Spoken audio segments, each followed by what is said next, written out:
Politics historically has been pushed to the corner of corporate entities. It's been handled by government relations departments. It's rarely been thought of as the most strategic decision that a company makes, or even one of the top 5 most strategic decisions that a company makes.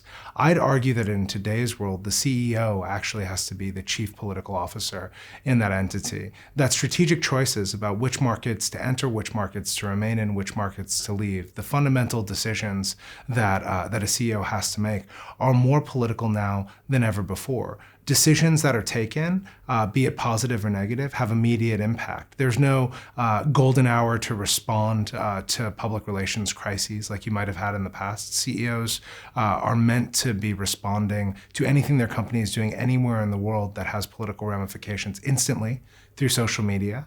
When they go on television to talk about how their company is doing or the things they want to talk about, they need to be ready to get tough questions about the political world. No longer is it that business shows don't talk about politics. Nowadays, the CEO is the political face of the business, and yet most CEOs don't conceive of themselves that way. So from an executive education perspective or corporate education perspective, it's our job to help them build that geopolitical mindset so that even if they choose to deprioritize political decision-making, or they choose to have a functional solution to it within their entity, that's an active choice, and that they're aware of the decision that they're making. Politics and business certainly are interlinked. And there have been a lot of critiques, let's say, in terms of how businesses, the corporate world, lobby the politicians so they have laws that benefit the corporations.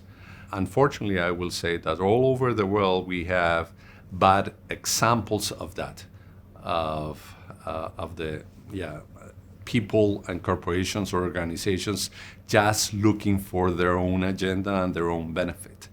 So business students have to understand how the politicians, at least the spirit of the politicians, should be for the good of the majority, for the good of everyone, for the good of society, and how those decisions for the good of society actually could become opportunities for the businesses. We're seeing a world that's integrated and globalized, but is resisting the degree to which that's happened.